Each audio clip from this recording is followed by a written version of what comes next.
এপ্রিলে একাধিক তীব্র তাপপ্রবাহের পূর্বাভাস। হারটি কি হতে পারে? দেশে গড় তাপমাত্রা সবচেয়ে বেশি থাকে এপ্রিল মাসে। আজ মঙ্গলবার এপ্রিলের শুরুর দিন দেশের বিভিন্ন এলাকায় বয়ে যাচ্ছে মৃদু তাপপ্রবাহ। আগামী 3 থেকে 4 দিন তাপপ্রবাহ থাকতে পারে বিভিন্ন স্থানে। আর এ মাসে 1 থেকে 2টি তাপপ্রবাহের আশঙ্কার কথা বলছে আবহাওয়া অধিদপ্তর। এ মাসে আবার একটি নিম্নচাপ আর সেখানে থেকে ঘূর্ণিঝড়ের পূর্বাভাসও আছে। এটি শক্তি ক্ষমতায় থাকার জন্য নতুন নতুন পন্থা বের করছে আমির খসরু মাহমুদ চৌধুরী। বিএনপি স্থায়ী কমিটির সদস্য আমির খসরু মাহমুদ চৌধুরী বলেছেন, একটি শক্তি ক্ষমতায় থাকার জন্য নতুন নতুন পন্থা বের করছে, কিন্তু ফ্যাসিস্টরা দাঁড়াতে পারেনি। এই শক্তিও যাতে দাঁড়াতে না পারে সেজন্য বাংলাদেশের মানুষ প্রস্তুত রয়েছে।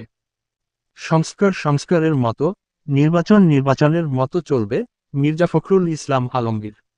বিএনপি মহাসচিব মির্জা ফখরুল ইসলাম আলমগীর বলেছেন, সংস্কার আর নির্বাচন আলাদা জিনিস নয়। সংস্কারের মতো চলবে, নির্বাচনের মতো চলবে। এছাড়া সংস্কার প্রস্তাব যথাযথভাবে পর্যালোচনা করেই বিএনপি মতামত দিয়েছে বলেও জানান তিনি। মিয়ানমারের ভূমিকম্পে মৃতের সংখ্যা 2700 ছাড়াল। মিয়ানমারের শক্তিশালী ভূমিকম্পে মৃতের সংখ্যা 2700 ছাড়িয়েছে।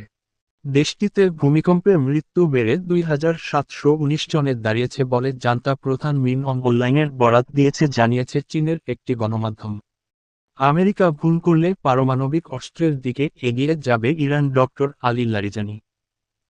আমেরিকা যদি কোনো ভুল করে তাহলে ইরান জনগণের চাপে পারমাণবিক অস্ত্র তৈরির দিকে এগিয়ে যেতে বাধ্য হবে বলে মন্তব্য করেছেন দেশটির সর্বোচ্চ নেতার সিনিয়র উপদেষ্টা doctor Ali Larijani. Ali Larijani বলেছেন, ইরানের সাথে সামরিক পদক্ষেপ পরিণতিহীন নয়।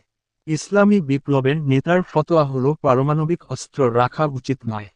কিন্তু আমেরিকা বা ইসরায়েল যদি পারমাণবিক অস্ত্রের অজুহাতে ইরানে বোমা হামলা চালায়, তাহলে ইরান পারমাণবিক বোমা তৈরির দিকে এগিয়ে যেতে বাধ্য হবে। ইরানের নীতি নির্ধারণী পরিষদের এক সদস্য বলেন, বোমা হামলার মাধ্যমে ইরানের পারমাণবিক কর্মসূচি ধ্বংস করা যাবে না।